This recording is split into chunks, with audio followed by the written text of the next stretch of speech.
Mateus capítulo 25, vamos ler a partir do verso 1. Mateus capítulo 25, verso 1 diz o seguinte: Então o reino dos céus será semelhante a 10 virgens, que, tomando as suas lâmpadas, saíram a encontrar-se com o noivo. 5 dentre elas eram nécias e 5 prudentes.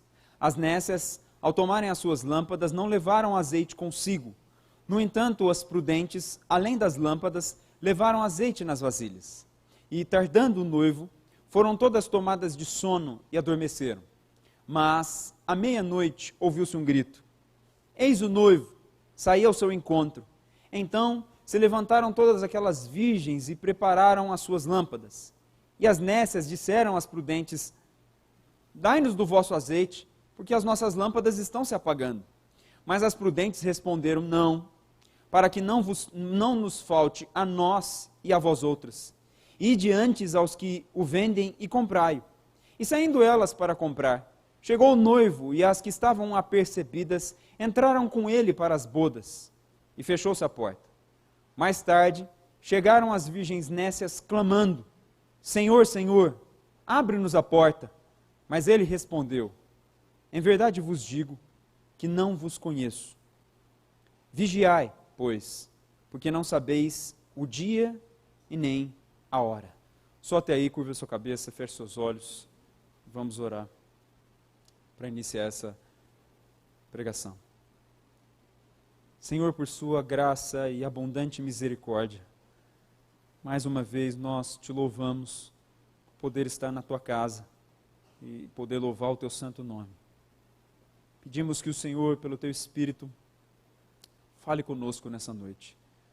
Senhor, nós não somos suficientes para interpretar esse texto, para dar clareza a esse texto.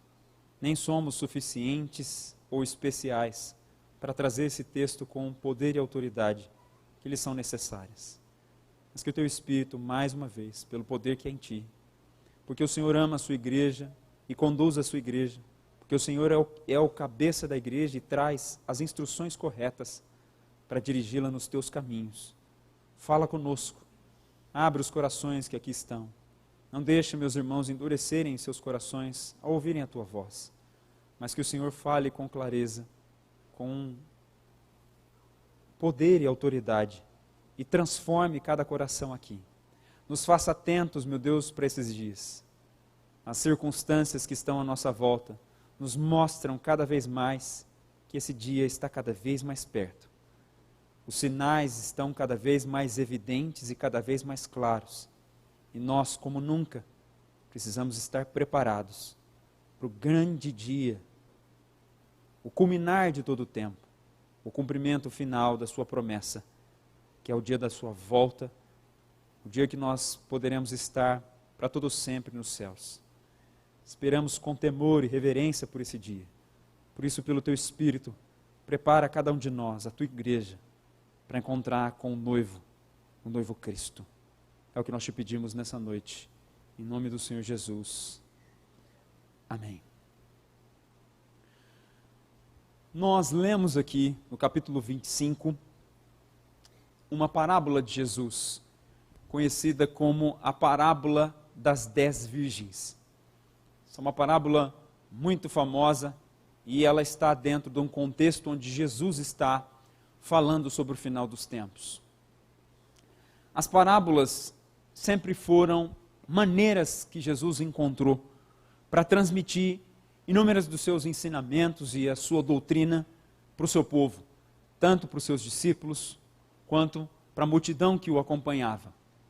As parábolas foram uma forma mais simples de Jesus transmitir os seus ensinos.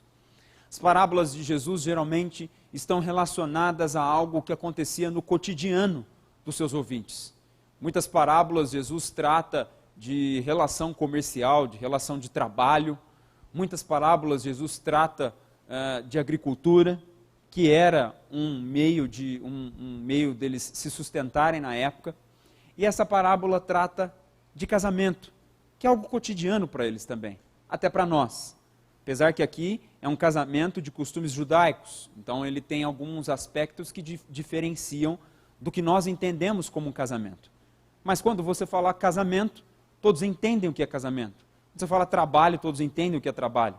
E assim que Jesus procurava transmitir os seus ensinos com clareza. Por isso que ele usou as parábolas. As parábolas de Jesus, quando você estuda elas, você percebe que elas foram meios que Jesus utilizou para salvar alguns e condenar a outros. Porque existiam alguns que não entendiam as parábolas de Jesus e era o próprio propósito de Jesus que eles não entendessem essas parábolas. Porque naquele momento Jesus queria a condenação daqueles que estavam ouvindo. Em alguns momentos ele quer a salvação. Isso está muito claro quando você estuda os evangelhos. Então aqui nessa parábola, está em Mateus capítulo 25. Para você entender o que Jesus está falando aqui, é importante nós voltarmos a alguns capítulos, para você entender o que ele está falando, por que ele está falando aqui. Sempre a Bíblia não pode ser lida de forma separada, autônoma. Por isso que as maiores heresias que nós temos hoje em dia, os maiores erros doutrinários acontecem quando alguém pega um versículo, tira ele do seu contexto e aplica ele da forma como ele quer. A Bíblia não pode ser interpretada assim. Todo versículo da Bíblia tem um contexto, tem um porquê dele estar ali. E não é diferente em relação ao capítulo 25 de Mateus. O discurso de Jesus não começa aqui. A palavra, o texto que nós lemos do versículo 1 do Mateus 25 começa com então. Ninguém começa um discurso com então. Então é uma palavra que vem geralmente no meio de um discurso, numa conclusão de alguma coisa que está sendo dita anteriormente. Então, portanto, ninguém começa portanto, iniciando o discurso. Então, óbvio que o discurso de Jesus não começa em Mateus 25. O discurso de Jesus começa lá em Mateus capítulo 24, no verso 3.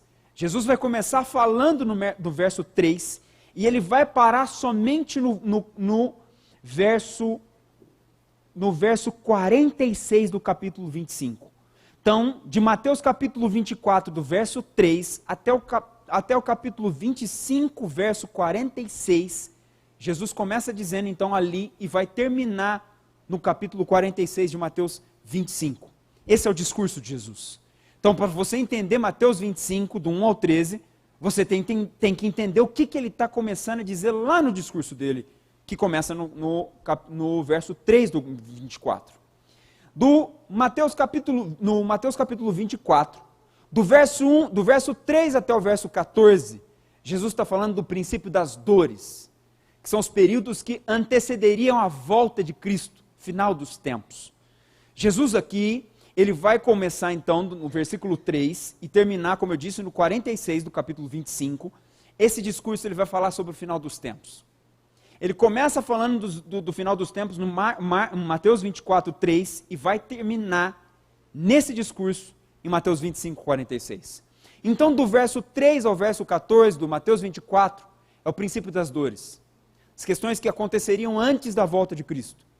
Do Mateus capítulo 24, dos versos 15 ao verso 28, Jesus vai falar da grande tribulação, momento de intensa perseguição, que também envolveria a vinda dele.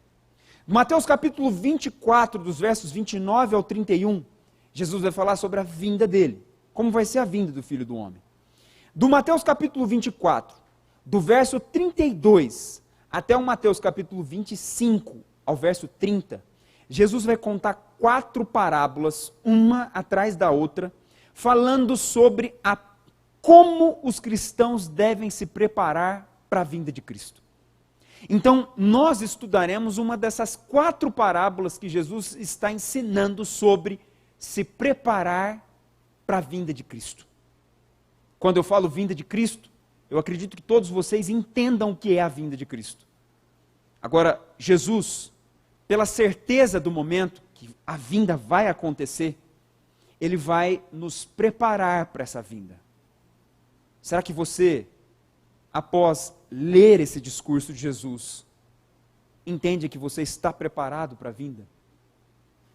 O objetivo hoje do sermão nessa noite é falar que a volta de Cristo exige vigilância. Que você precisa estar atento, certo, cuidadoso, e cauteloso com cada um dos seus passos, porque a volta de Cristo não vai ser um momento qualquer, e vai pegar muitos de surpresa, como nós veremos aqui. E Jesus vai encerrar esse discurso em Mateus 25, do 31 ao 46, quando Jesus vai falar aqui, no final, do julgamento final, da separação das ovelhas dos bodes. E a prova de que ele encerra esse discurso no Mateus 25, 46, é que em Mateus 26, 1, ele diz o seguinte: tendo Jesus acabado todos esses ensinamentos, pronto. Ele mostra no 26 que ele acabou os ensinamentos ali, e ele vai começar outra coisa depois. Então, o tema central que envolve essas 4 parábolas que eu te disse, é a preparação da vinda do Filho do Homem. E essa preparação envolve uma série de comportamentos descritos nessas 4 parábolas que eu te disse. Parábola de Mateus 24, do 32 ao 44, que é a parábola da figueira. A parábola de Mateus 24, do 45 ao 51, que é a parábola dos 2 servos. Do 25, do 1 ao 13, que é a parábola das 10 virgens. E do 25, do 14 ao 30, que é a parábola dos 10 talentos. Quando você estuda essas 4 parábolas, por que eu te dou todos esses dados? Para você durante a semana mastigar isso, para você durante a semana meditar nisso. Quando nós estudamos essas 4 parábolas sobre a preparação da vinda de Jesus, tem algo que fica claro em todas elas. A vinda de Jesus é imprevisível. Entenda isso. A vinda de Jesus é imprevisível. O que significa a vinda de Jesus ser imprevisível? Vai pegar cada um de nós de surpresa. Entenda isso. Ninguém vai adivinhar o dia da vinda de Cristo. A Bíblia diz que a vinda dele é imprevisível. Ou seja, eu e cada um de vocês que está sentado nessas cadeiras, e os que estão me ouvindo pela internet, não vão estar esperando por esse dia. O que te deve dar um profundo temor. Por quê? As pessoas hoje, dentro do cristianismo, trabalham da seguinte forma. Muitos, os que não são verdadeiros cristãos, ou têm uma falsa ideia do que é ser um cristão, ou que acham que são cristãos, mas não foram ainda transformados. Eles pensam assim: eu ainda posso continuar levando esse pecado. Jesus ainda está longe de voltar, ele vai voltar talvez daqui uns 10, 20 anos. Ou outros ainda sentam na cadeira da igreja e sabem que precisam transformar de vida. Já ouviram vários sermões, já tiveram vários aconselhamentos, já tiveram várias exortações, já leram livros, já leram a palavra, de diversas formas, de diversas maneiras, foram alertados pelo Espírito Santo que precisam de transformação, precisam de mudança de vida, mas estão acomodados numa falsa segurança chamada: Jesus não vai voltar agora. Eu não preciso estar pronto. Ele vai demorar ainda. A Bíblia fala que tem que acontecer algumas coisas aí para ele voltar.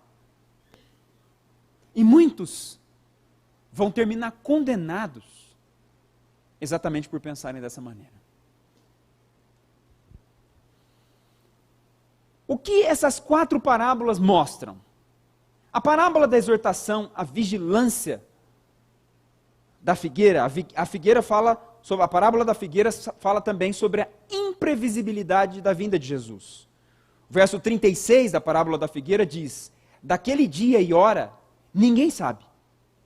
A parábola dos 2 servos, que é do Mateus 24, do 45 ao 51, fala que é exigido mais do que vigilância para o dia da volta de Cristo. Pelo contrário, é necessário cumprir as responsabilidades que o Mestre nos deu. A parábola das 10 virgens nos ensina a necessidade de preparar para a vinda de Cristo diante da demora que vai ocorrer. E a parábola dos 10 talentos, de Mateus 25, do 14 ao 30, ensina que durante a espera, os servos devem manifestar o seu cuidado na espera de Jesus, não só em se preparar para essa vinda, mas também em continuarem desempenhando as responsabilidades que Jesus entregou a cada um deles. E a parábola dos talentos também ensina que nós devemos estar mais maduros, ser mais fiéis a Cristo quando Ele voltar, do que no início da nossa conversão. A parábola dos 10 talentos diz então que na volta de Cristo, nós temos que estar melhores na fé do que quando nós iniciamos a nossa jornada cristã. Vamos então aqui começar o estudo dessa parábola. Mateus então, capítulo 25, verso 1 diz: Então o reino dos céus será semelhante a 10 virgens, que tomando as suas lâmpadas, saíram a encontrar-se com o noivo. O reino dos céus então será semelhante. Para ensinar então algo sobre o reino, Jesus então vai propor uma parábola. A parábola então fala de 10 virgens. Presta atenção nos detalhes para você entender o que Jesus está querendo dizer com essa parábola. O texto não apresenta detalhes de quem seriam essas 10 virgens. A parábola aqui, ela fala de um casamento. As virgens saindo para encontrar com o noivo. Noivo diz respeito a um casamento. As virgens aqui seriam uma espécie de damas de honra do noivo, no costume judaico. No judaísmo antigo, a noiva, ela fica, provavelmente, pelo que a história diz e pelo que os comentaristas dizem, a noiva fica à espera do noivo na sua casa. A noiva então ficava esperando o noivo na sua casa e para o momento onde seria realizado o casamento.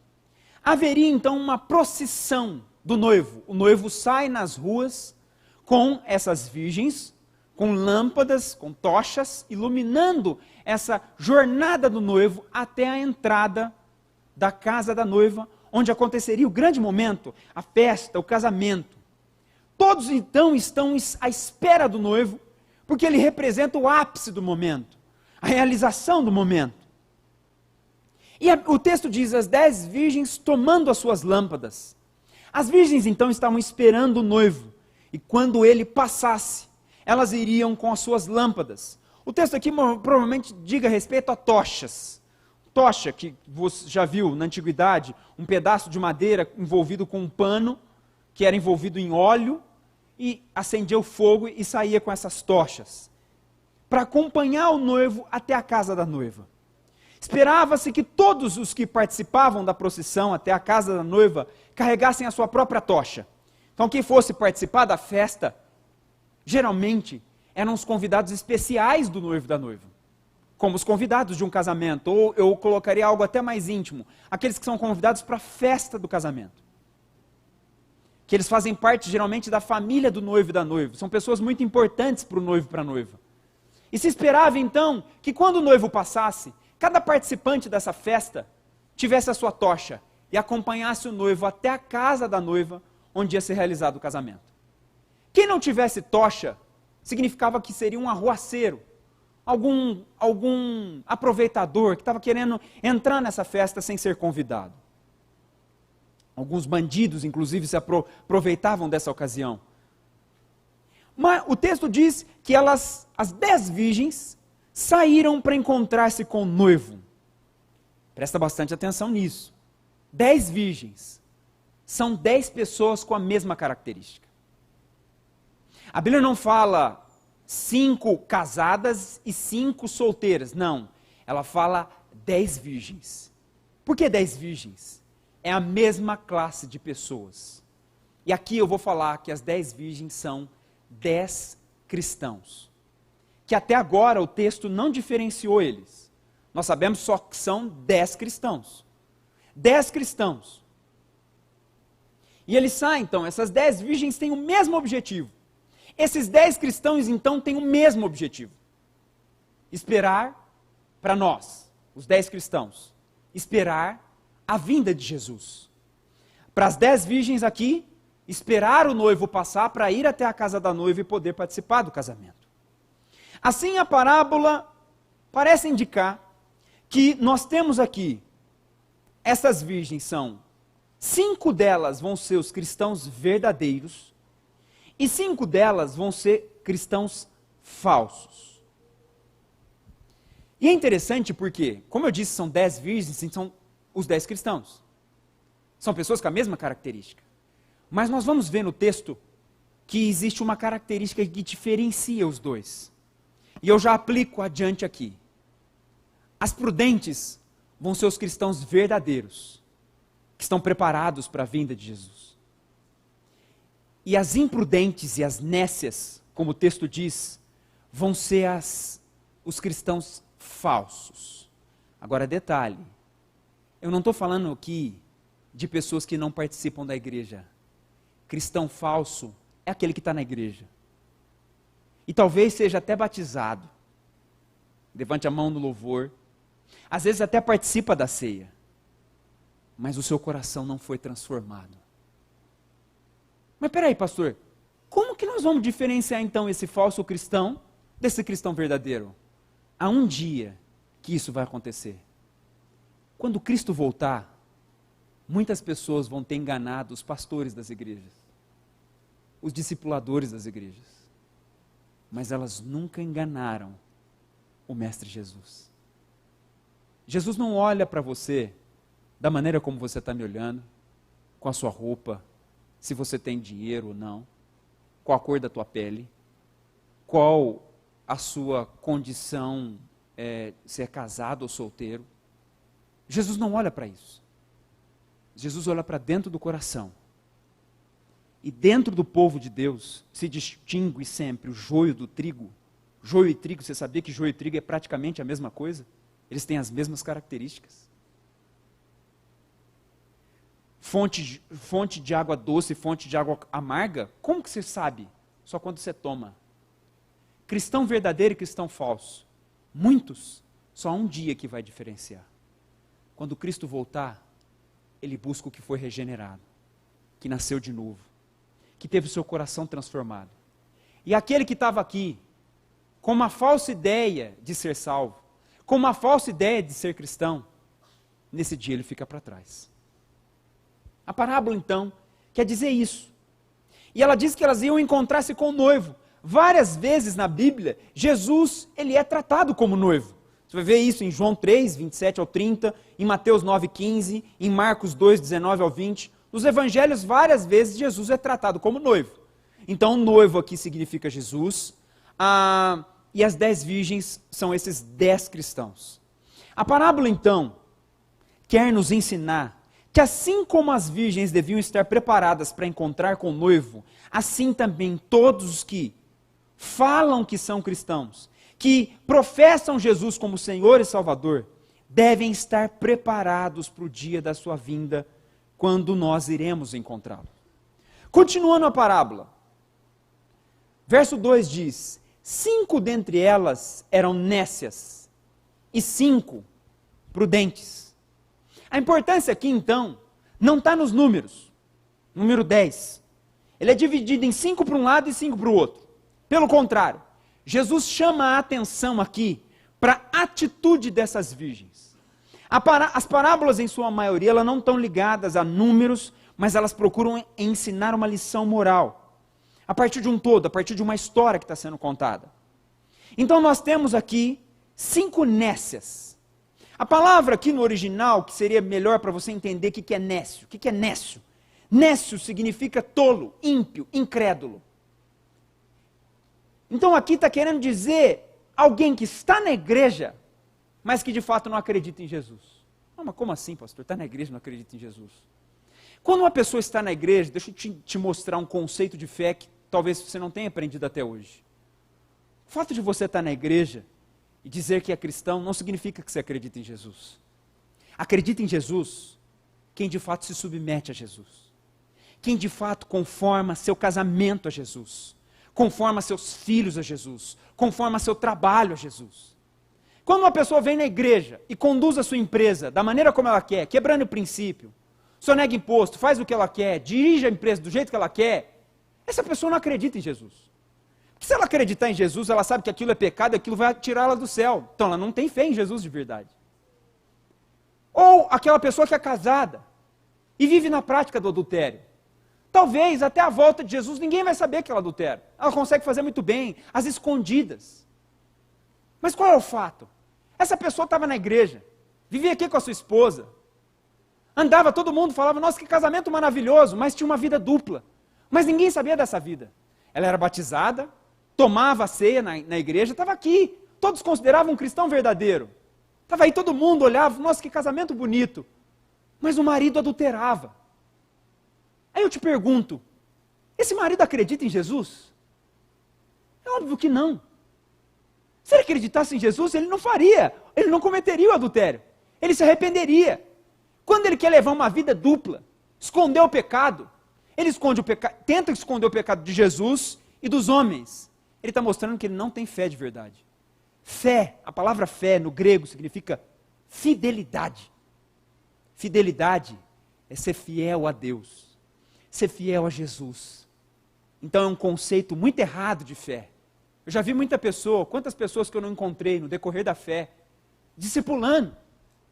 Elas na prática do pecado, mas eu tenho fé. Mas peraí, você tem fé e está vivendo dessa maneira? Que fé que é essa? A fé verdadeira me afasta do pecado.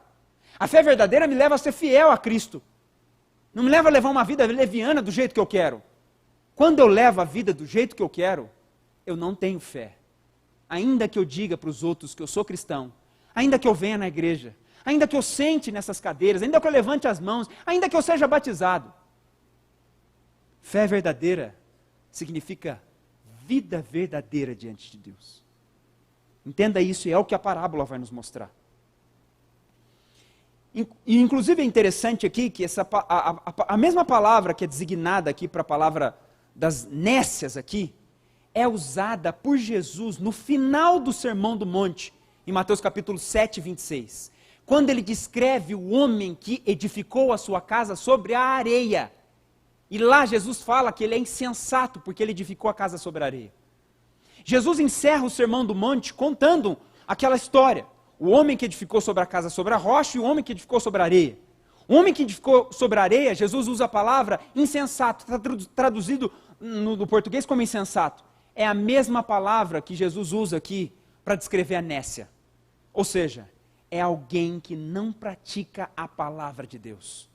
O insensato que edifica a casa sobre a areia é alguém que não edifica sobre o fundamento, sobre a rocha, que a Bíblia trata como Cristo. E o interessante é que prudente aqui, a palavra prudente, traduzida como prudente, no original significa sábio. Significa prudente mesmo, ou sábio.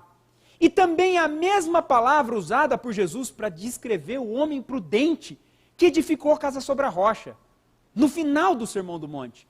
E lá Jesus está querendo dizer o seguinte, ó, eu acabei de terminar o Sermão do Monte. Quem for aqui insensato, vai esquecer das minhas palavras e levar a vida do jeito que quer. Quem for aqui sensato, prudente, pelo contrário, vai firmar a sua vida sobre a rocha, ou seja, sobre as minhas palavras, sobre o Sermão do Monte. E assim, podem vir tempestades que essa vida vai permanecer intacta. É isso que Jesus quer dizer. Agora, por que aqui umas são chamadas de nécias ou imprudentes e outras são chamadas de prudentes? Qual a atitude que elas cometeram para receber essas qualificações? 5 são então prudentes e 5 são nécias. O texto vai nos esclarecer. Vamos agora para o verso 3 e verso 4. As nécias, ao tomarem as suas lâmpadas, não levaram azeite consigo. No entanto, as prudentes, além das lâmpadas, levaram azeite nas vasilhas. Agora nós vamos começar a entender o que Jesus está querendo dizer com nécia ou imprudente e com prudente. Qual que é a diferença entre imprudente e a prudente? Entre o cristão falso prudente e o cristão falso, o imprudente, e o cristão verdadeiro, o cristão prudente. O azeite demonstra que as virgens imprudentes estavam despreparadas para a demora do noivo.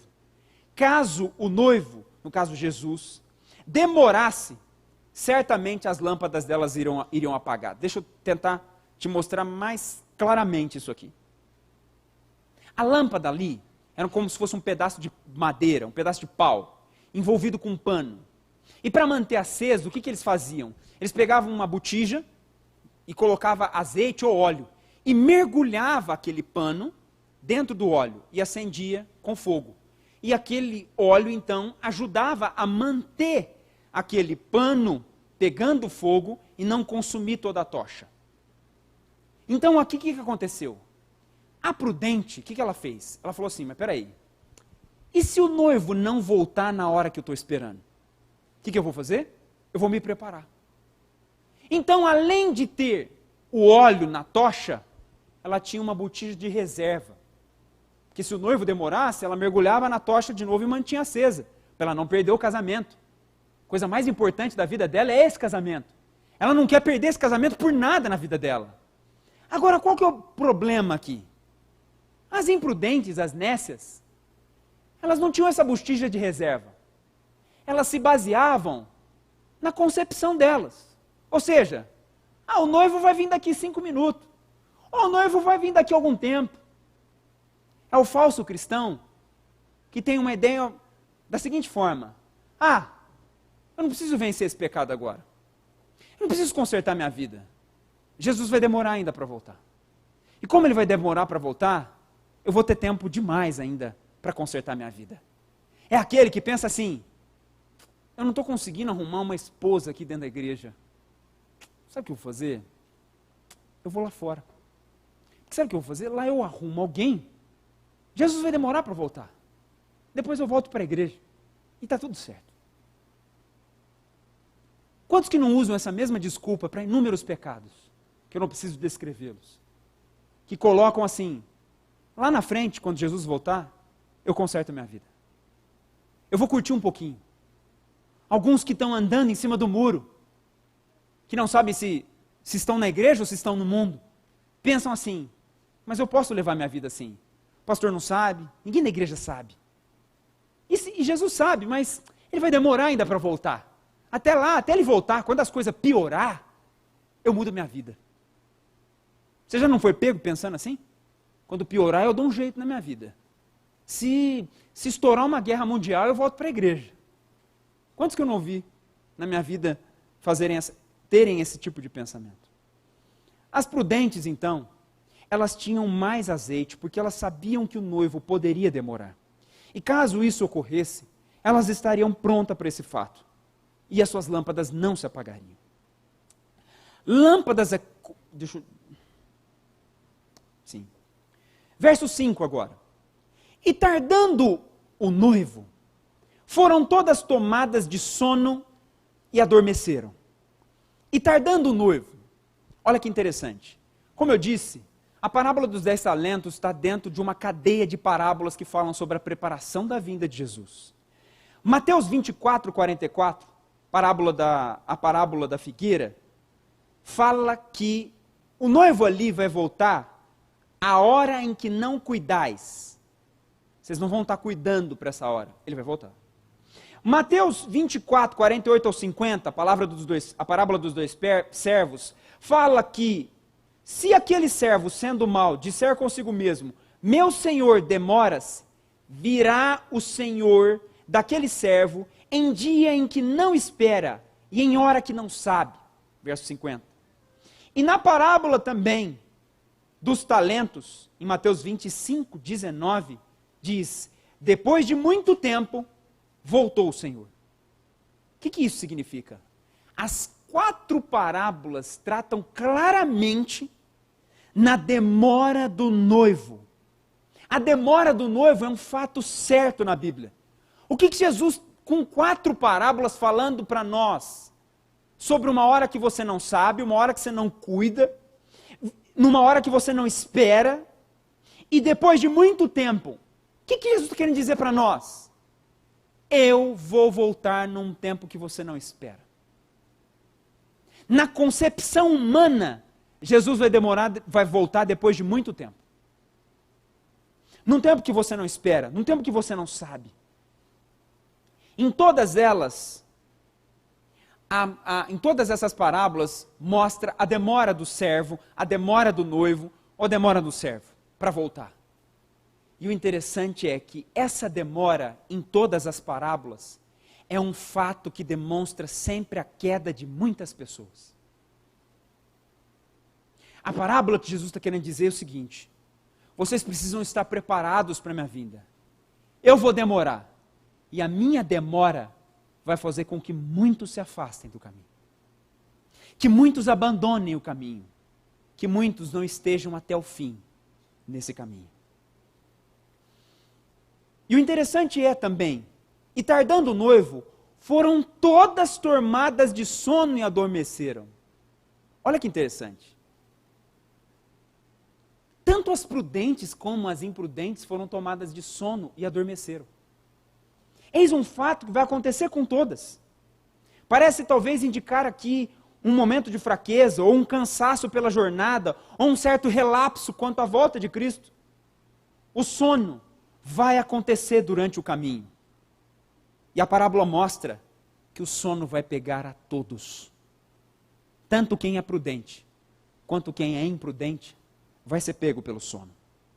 O fato das 10 virgens terem cochilado e dormindo, não é uma culpa em si, pois tanto as prudentes quanto as imprudentes fizeram a mesma coisa. Durante o atraso e a demora de Cristo, a vida deve continuar. E nós não podemos, e muitas vezes nós não vamos conseguir viver em alerta constante em relação à volta. Jesus vai voltar amanhã, não. Mas a diferença é se elas já estavam preparadas para a convocação, ou se haviam deixado a preparação para o último minuto, quando seria tarde demais. O que é isso aqui? A diferença aqui, se o noivo demorar, é se eu sou um cristão de verdade. Todos os dias eu estou preparado para viver uma vida com Cristo. Independente se ele vai voltar daqui 10, daqui 20, daqui 50 anos, talvez nenhum de vocês aqui esteja vivo. Ou só as crianças que vão estar vivas. Mas se você tem a sua vida preparada, independente se Jesus voltar em qualquer momento, ou se você morrer, você está pronto para encontrar seu Senhor. A morte não te pega de surpresa, a vinda de Cristo não te pega de surpresa, porque você é um cristão verdadeiro.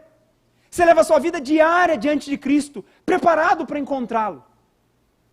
Então a vinda de Jesus para você não é um fator que muda a sua vida, no que diz respeito à vida cotidiana com Cristo, porque você sempre está vigilante diante de Deus. Olha que interessante, versos 6 e 7. Mas à meia-noite ouviu-se o grito. Eis o noivo, saiu ao seu encontro. Então se levantaram todas aquelas virgens e prepararam as suas lâmpadas. Eis o noivo, um momento tão esperado, de repente ocorre. O noivo aparece. Saiu ao seu encontro, ou seja, vão ao encontro do noivo, vão até ele. Então se levantaram todas aquelas virgens. Todas as virgens esperam para estar juntas com o noivo. Todas aparentemente alegres e com grande expectativa para encontrar o noivo. E preparam as suas lâmpadas. Todas então preparam as suas lâmpadas. Ambos os grupos, tanto as imprudentes quanto as prudentes, esperam estar juntos com o noivo. Olha que interessante. Os falsos cristãos dentro da igreja também esperam Jesus voltar. Qual que é a diferença aqui? O falso cristão não está preparado nem para a demora de Cristo e nem para a vinda repentina. A vinda vai pegar ele de surpresa e vai ser tarde demais. O verdadeiro cristão, ele está preparado para encontrar Jesus a qualquer momento, em qualquer circunstância. A vida dele não depende se ele tem dinheiro ou se ele não tem, se ele está triste ou se ele está alegre, se ele está casado, se ele está solteiro, se ele está trabalhando no emprego que ele gostaria ou se ele está insatisfeito com o seu emprego. A vida dele não depende dessas coisas. Ele é fiel ao seu Senhor independente das circunstâncias. Ele luta contra o pecado em todas as ocasiões. Ele não está esperando uma ocasião, uma tragédia acontecer para lutar contra o pecado. Ele não está esperando uma tragédia acontecer para se livrar do seu pecado que há anos o tem prendido e o tem impedido de avançar espiritualmente, o tem impedido de amadurecer. E o interessante é, todos estão esperando. Sabe o que significa? O joio dentro da igreja, o falso cristão dentro da igreja, também espera pela vinda de Jesus. Só que qual que é o maior problema do falso cristão? Ele tem uma falsa ideia de salvação. Ele acha que ele é salvo, mas ele não é. Quando ele olha para as suas obras, ele tem uma falsa impressão. Ele não julga a vida dele pela Bíblia. Ele julga a vida dele segundo os argumentos de Satanás. Como são os argumentos de Satanás? Vocês lembram aqui da pregação sobre a tentação de Cristo? O que Satanás faz? Ele distorce a Escritura para torná-la mais agradável, mais comestível, para ela tornar para que ela possa de forma mais fácil se encaixar na sua vida. É o que ele faz. E o falso aqui, que espera pela vinda de Cristo, ele pensa assim, agora você vai entender. É o jeitinho brasileiro. Eu tenho esses pecados aqui, pastor, mas sabe o que acontece? Eu sei que quando Jesus voltar, ele vai ter misericórdia de mim. Eu vou para o céu independente, eu sei disso. Deus é misericordioso. Você já viu aquelas pessoas que abusam da graça? Que usam do amor de Deus como justificativa para o seu pecado? Que usam da misericórdia de Deus para continuar levando uma vida contrária à palavra de Deus? São essas virgens aqui. Ó. Não tiveram seu coração verdadeiramente transformado. Não nasceu de novo. Entenda algo. Quem nasceu de novo nunca vai se conformar com o seu pecado. Ponha isso dentro da sua mente, crava isso no seu coração. Quem nasceu de novo não se conforma com o pecado. O que significa não se conformar com o pecado? Não se acostuma com o pecado. Quando você peca e não sente mais absolutamente nada em relação ao seu pecado, tome muito cuidado. Isso é um grave sinal de que você não está mais no caminho. Você está começando a se distanciar desse caminho. Lembra do livro Peregrino, de John Bunyan? Quando muitas vezes o cristão começa a se afastar do caminho, quando tragédias começam a acontecer e quando ele começa a perceber que ele não está no caminho correto. É esse. Que peca, mas que não tem mais qualquer tipo de sentimento em relação ao pecado. Que falta da igreja por qualquer tipo de motivo. Eu estou cansado demais para ir no culto hoje, não vou. Tem um jogo hoje importante, eu não vou. Tem uma festa hoje importante, eu não vou.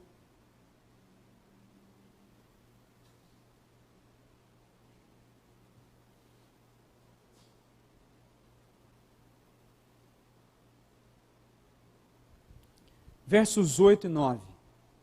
E as nécias disseram às prudentes: dá-nos do vosso azeite, porque as nossas lâmpadas estão se apagando.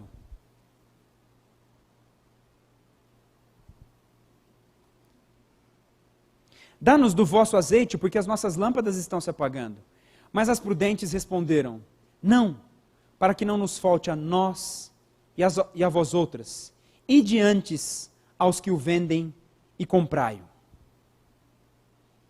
As imprudentes, então, começam a entrar em desespero, pois as suas lâmpadas começaram a se apagar, em virtude da falta de azeite, do óleo, da botija reserva. E elas não estavam preparadas para a demora do noivo. As prudentes, então, respondem para as imprudentes. As imprudentes, então, quando falta o azeite, elas acham uma resposta. Eu já sei. Como que eu vou fazer para encontrar o noivo? Elas chegam assim, vocês têm um pouco de azeite a mais, não tem? Dá para mim. Dá para nós, que nós vamos poder acender nossa lâmpada e nós vamos junto com vocês para encontrar o noivo. Mas olha a resposta das prudentes. Não, para que não falte tanto a nós quanto a vocês. A resposta das prudentes, presta atenção agora, demonstra que a preparação para a vinda de Cristo é individual e os seus benefícios são intransferíveis. O que isso significa? Se a esposa é uma cristã verdadeira, não significa que o esposo, o marido, é um cristão verdadeiro. Se o pai e a mãe são cristãos fiéis a Deus e vão para o céu, não significa que os filhos irão para o céu. O benefício da vida espiritual de uma esposa que lê, que ora, que é fiel ao seu Senhor, não vai no último dia transferir para o seu esposo para ele conseguir alcançar o céu. Não se engane. A Bíblia, em inúmeras passagens, mostra que a nossa responsabilidade é individual. Você pode participar de uma igreja sadia, você pode ler, pode ter uma boa teologia, você pode ter uma Bíblia com uma excelente tradução, com notas de rodapé excelentes, você pode ter tudo muito bem, espiritualmente falando, à sua volta. Mas isso não significa que você vai para o céu por conta dessas coisas. Você pode ter o pastor Paulo te discipulando, significa que você vai para o céu. Pode ter os homens de Deus essa terra te discipulando. Podia ser o próprio apóstolo Paulo. Vamos supor que se fosse discipulado por próprio Paulo. Isso não significa que você vai para o céu. A preparação individual. É cada um de nós. Por isso não adianta a esposa ler a Bíblia e o esposo achar que minha mulher é espiritual. No final nós vamos para o céu juntos. Não. Você que às vezes vem para a igreja arrastado porque a sua mulher tem que te chamar direto. Entenda. No final Jesus não vai te chamar. Porque você nunca foi transformado. Você vinha na igreja por conta da sua esposa. Entenda isso. Coloque isso na sua cabeça. A preparação é individual. No final, aqui que elas fizeram? Peraí. Ô Prudente, dá um pouquinho de azeite para mim, que eu vou com você encontrar o noivo. As Prudentes falam, não tem jeito. Não tem jeito, porque se eu der para você, vai faltar para mim. Essa minha preparação, esse meu esperar do noivo, esse coração transformado, eu não consigo arrancar ele e dar para você. As minhas atitudes diante do meu Senhor, que provam a minha fidelidade, a transformação foi operada pelo Espírito no meu coração, não pode ser transferida para você, é você que precisa dessa transformação. Entenda isso.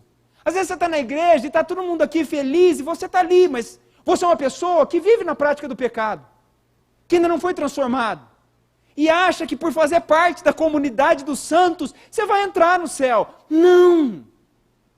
Entenda isso. O joio e o trigo estão aqui na minha frente.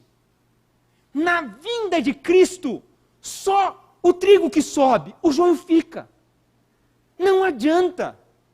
A parábola de Jesus ela é muito séria e muito certeira para mostrar para nós, olha, não será possível depender da fé do outro no último dia. Você pode ter um pastor na sua frente esperneando, fazendo de tudo, fazendo os alertas mais severos, tudo que ele pode, dentro da condição dele. Se você não for transformado pelo Espírito dentro do seu coração, esquece. Você não entra nesse dia. Como você percebe essa obra? É a sua vida individual com Cristo. Às vezes, eu não vou ver. Os presbíteros da igreja não vão perceber. E talvez, se você for muito articulado, até a sua esposa você engana. Só que não se engane. O Senhor, Ele não vê como os homens veem. O Senhor não vê o exterior. Ele vê o coração. E do coração, meu irmão, você não consegue enganar o seu Senhor. Ele é impossível de ser enganado. Ele esquadrinha o mais íntimo do coração. A vida cristã, ela é um caminho muito apertado. Sabe por quê? Você passa sozinho. É você e Deus. Não adianta agarrar ninguém, não. O caminho é tão apertado. A porta é tão estreita que passa um por um. Martin Lloyd Jones, pregando, disse que a porta da salvação é como uma catraca. Sabe catraca? Você já passou em catraca? Catraca de estádio, catraca de evento, catraca que você põe um bilhete e entra, ou catraca de metrô, para quem mora em São Paulo. Só entra um por vez. Tenta passar dois na catraca, não passa, não tem espaço. E o interessante também aqui, que a fé e o caráter não são partilháveis. A minha fé e o meu caráter, moldado em Cristo, eu não consigo partilhar com a minha esposa. Ela pode usufruir dos benefícios de conviver com uma pessoa transformada por Deus, mas ela não vai ter a mesma fé e o mesmo caráter. Isso é obra individual. É você e Deus. É a sua sinceridade diante de Deus. É a sua busca individual por Deus. Ide antes aos que vendem e comprai-o. Ide antes ao que vendem. A resposta das prudentes para as imprudentes é, vai tentar arrumar um jeito de você comprar esse óleo para tentar encontrar o noivo. Só que é meia-noite. O texto diz que é meia-noite. Certamente não há quem venda azeite nesse momento, é tarde demais. Naquela época não existia loja 24 horas, não. Loja de conveniência, onde você vai arrumar azeite, não. É meia-noite, ou seja, é tarde demais. Não tem mais como adquirir o azeite. Não tem mais como. Aparentemente Jesus deseja ensinar que a preparação não pode ser transferida de um indivíduo para o outro. Todas as pessoas são responsáveis por si mesmas. O óleo aqui também, muitas pessoas usam o óleo aqui para falar que é o Espírito, que há boas obras, ou qualquer outra coisa nesse sentido. Mas a Bíblia não dá para nós a possibilidade de alegorizar, falando que o óleo seria o Espírito ou qualquer outra coisa. Porque o Espírito não pode ser comprado, a salvação não pode ser comprada. Então, certamente não é isso. O objetivo da parábola não é esse, identificar o que é o óleo. O óleo é só para mostrar quem está preparado e quem não está. O verdadeiro erro das imprudentes aqui, do cristão falso, é que eles esperam que o noivo venha quando eles estiverem prontos.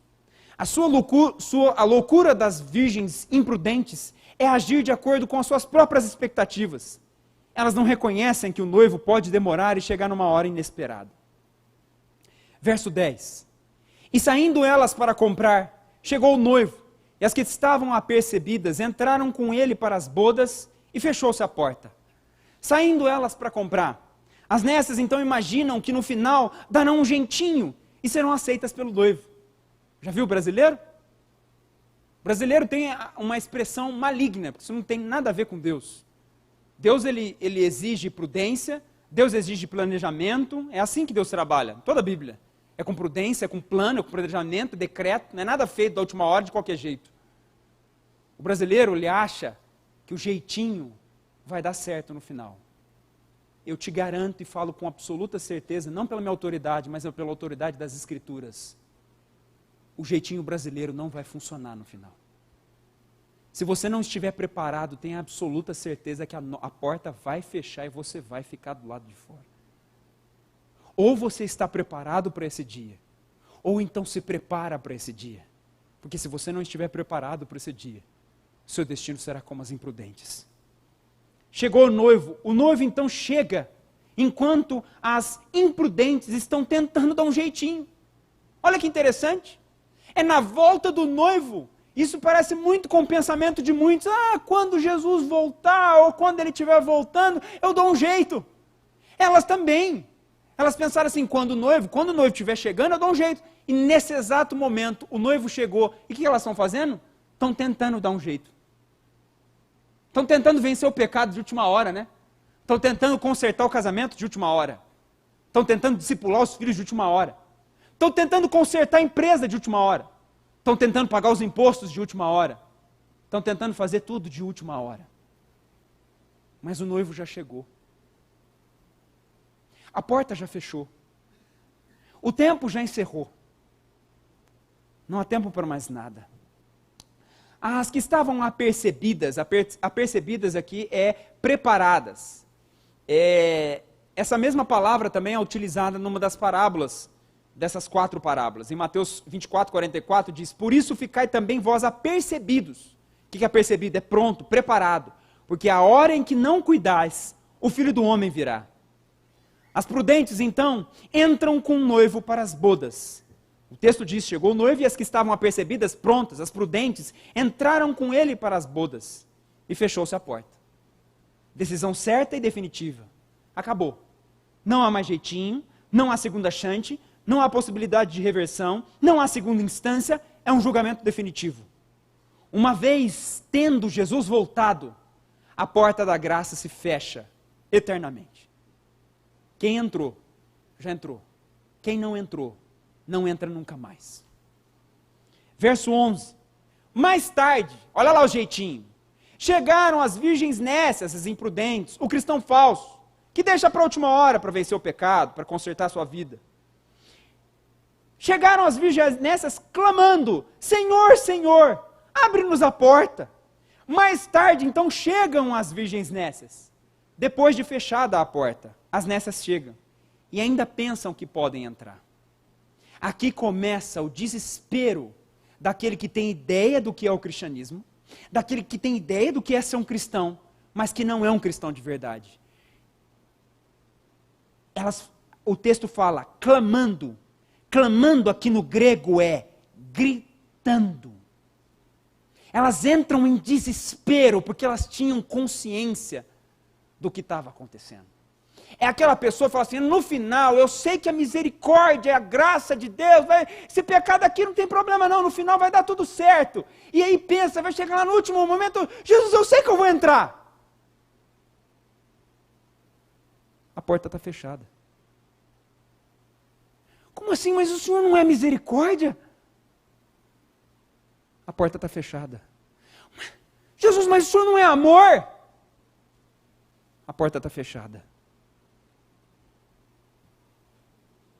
Senhor, Senhor, abre-nos a porta. Sabe o que é interessante? Essa palavra Senhor, Senhor, também é utilizada por Jesus, lá no final do Sermão do Monte. Em Mateus 7, do 21 ao 23, ele diz, olha o que Jesus diz: nem todo o que me diz Senhor, Senhor entrará no reino dos céus, mas aqueles que faz a vontade do meu Pai que está nos céus. Muitos naquele dia hão de dizer-me, Senhor, Senhor, porventura não temos nós profetizado em teu nome não expelimos demônio, em teu nome não fizemos muitos milagres? Então lhes direi explicitamente, nunca vos conheci. Apartai-vos de mim, os que praticais a iniquidade. Senhor, Senhor aqui, para as virgens imprudentes, para o cristão que tem uma falsa ideia da sua salvação, significa que eles pertenciam à comunidade cristã. Ninguém diz para Jesus ou para o noivo aqui, Senhor, Senhor, se não saber quem é Jesus. É o que eu disse mais uma vez, para mostrar para vocês a seriedade disso.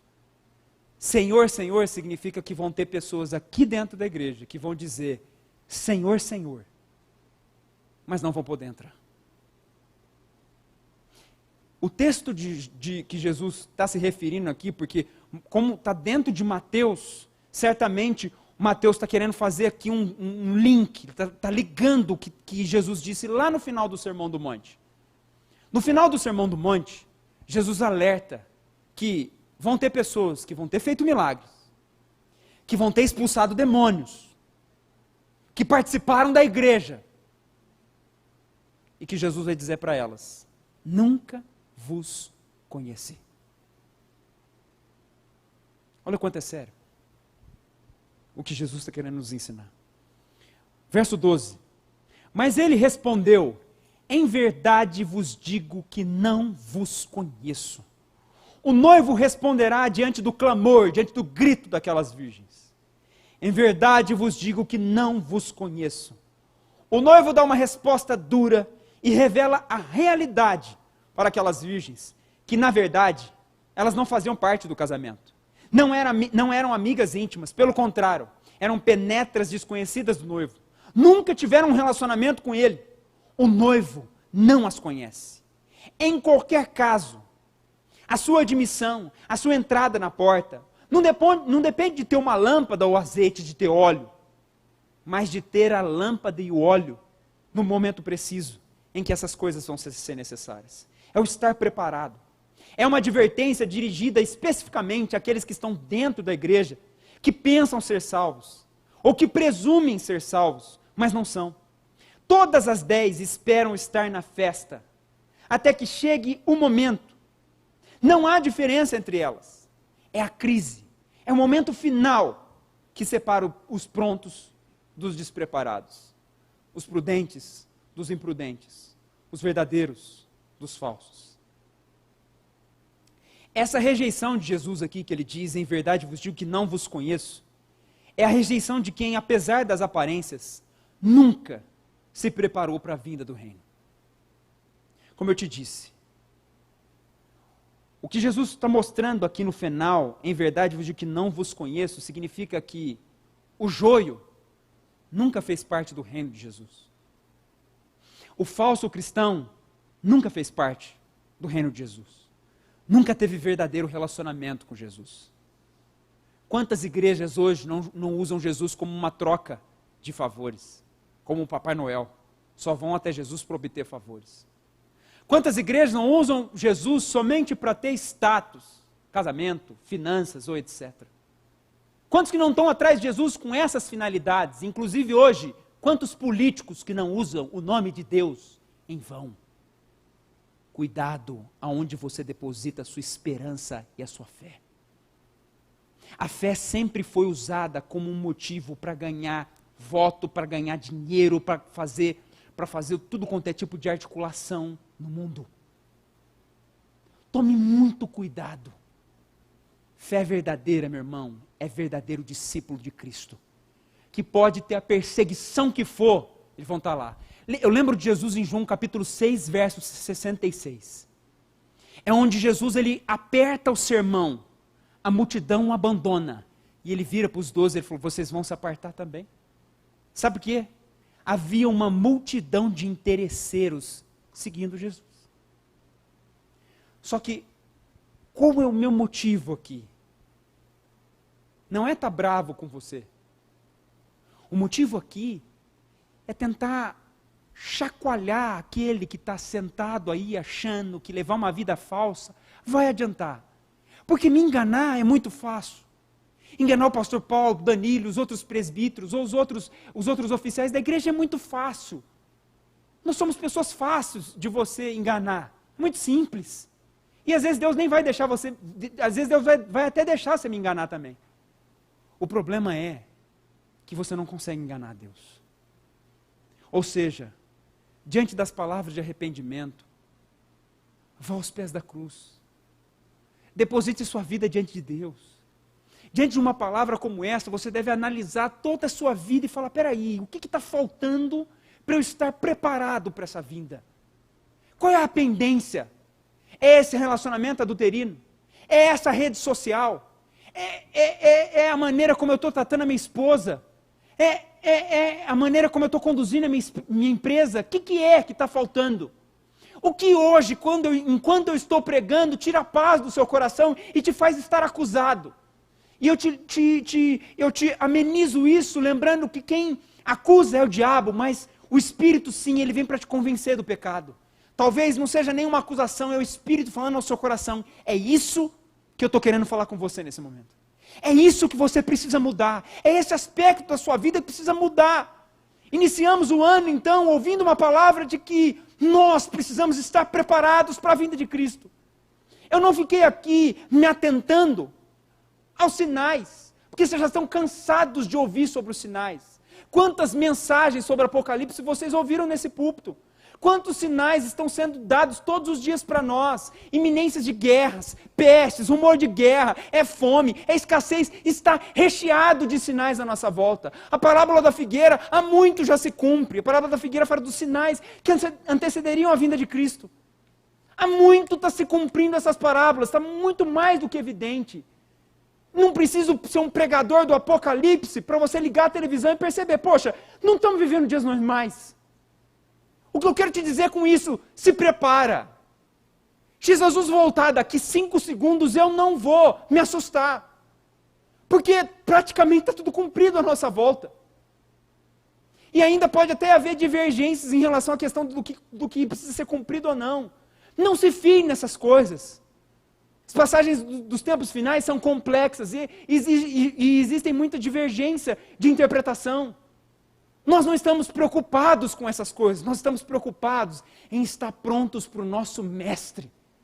O cristão prudente, meu irmão, ele não vive pensando assim, Jesus vai voltar amanhã, ele vive preparado para qualquer momento. Por quê? Ele não vive nessa vida, na questão assim, o céu vai vir amanhã, ou Jesus vai voltar amanhã. Ele vive nessa vida assim, o que eu posso fazer para agradar Jesus todos os dias? O cristão verdadeiro vive assim, o que eu faço para glorificar a Deus em todas as coisas? No quer comais, quer bebais. Em tudo faz para a glória de Deus. O que é fazer todas as coisas para a glória de Deus? O cristão verdadeiro vive sobre essa esperança, sobre esse fundamento. A vida dele está fundamentada nisso. Ele trabalha todos os dias para glorificar a Deus em todos os seus atos. A volta de Cristo para ele vai ser um detalhe que vai aproximar mais ele do seu Senhor. Não é o momento que ele está preparado, ele está preparado todos os dias. Eu não vou lembrar agora qual autor que falou isso, mas ele dizia o seguinte: prepare-se para a vinda de Cristo para amanhã e projeta a sua vida para 50 anos. O que isso significa? Você vai fazer projetos para daqui 50, 60 anos, projeta eles, pode fazer e ir trabalhando por isso. Mas prepara para a vinda de Cristo para amanhã, ou seja, servir amanhã, eu estou pronto. Independente do projeto que eu tenha, eu estou pronto. Servir amanhã, eu me afastei do meu pecado. Eu já me desvencilhei disso. Eu consertei minha empresa. Eu consertei minha relação no emprego. Consertei minha relação com a minha esposa. Consertei minha relação com os meus filhos. Estou bem dentro da igreja. Confessei os meus pecados. Estou lutando contra eles. É assim que um cristão verdadeiro vive. Ele vive sobre a ótica da eternidade. Jesus voltar hoje ou amanhã, ele está preparado. Seu coração foi transformado. Ele quer todos os dias agradar seu mestre. E o verso 13 encerra, aqui o louvor pode subir. O verso 13 encerra dizendo: vigiai, pois, porque não sabeis o dia nem a hora. Vigiai. A palavra aqui significa dar atenção, ser cauteloso. O interessante é que a ideia no grego é tomar cuidado com a negligência e a indolência não sejam causa de repentina destruição.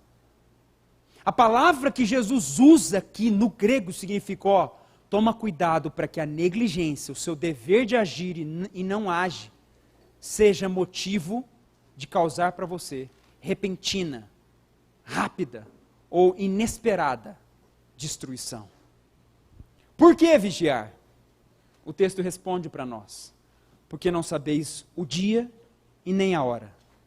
Nós não sabemos que o noivo virá, mas nós temos uma certeza: ele virá. Ele virá. Ele garante que ele virá. Sabe o que é interessante?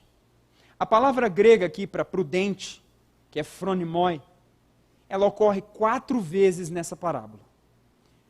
E ela quer dizer o seguinte para nós: a verdadeira sabedoria e prudência está no fato de estar preparado para a vinda do Filho do Homem.